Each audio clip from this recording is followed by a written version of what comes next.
Eto mga idol, panoorin natin si Kuya na pinakanta sa family reunion. Grabe, ang ganda ng poses mga idol. Talagang tatayo yung balahibo nyo dito. Kumanta pa siya ng Pasko. I think ito yata yung title. Dito sa video ni Shenami, panoorin natin mga idol. Let's go. Ayan na. Palakpak naman dyan. Palakpak naman. What? What the fuck? Naka-short lang si Kuya, oh.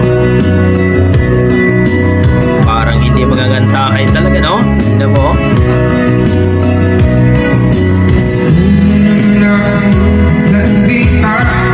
What? Wow!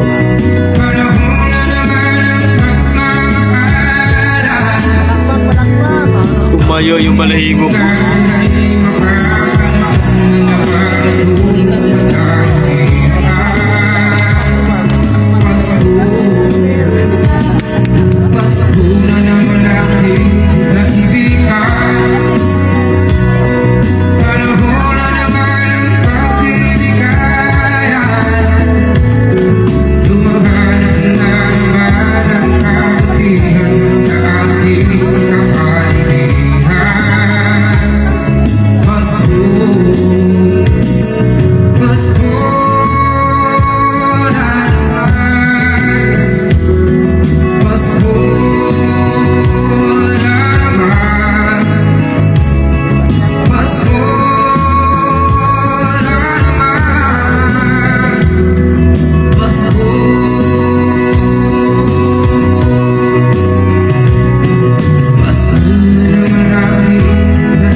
Sarap pa no, single mga idol.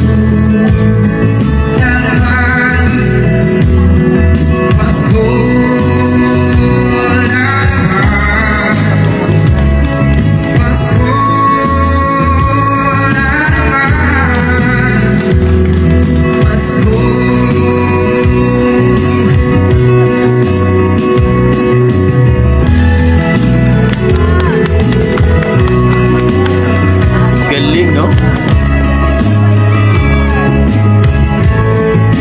Ang ganyang boses mga ito, sigurado talagang mananalo kayo sa kantahan niya. Ganda ng boses na bubuhat talagang ang sarap pakinggan talaga. Grabe si Kuya.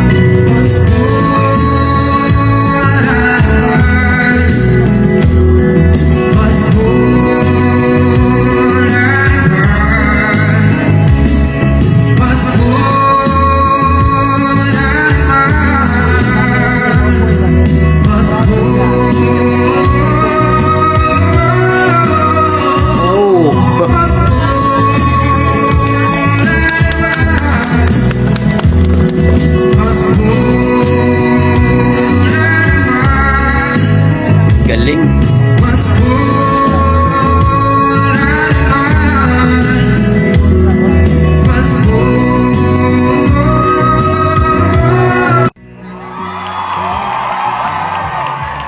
So yun po yung mga idol at grabe ang ganda ng boses ni Kuya mga idol. Pasko na naman. Ibang klase mga idol. Dito po sa video ni Shena May sa kanyang tawag dito mga idol sa kanyang Facebook page mga idol. Ang ganda ng boses ni Kuya mga idol. Hindi ko kilala itong si Kuya pero talagang mapapawaw ka talaga sa boses ni Kuya. Tumayo yung balahibo ko. Amazing.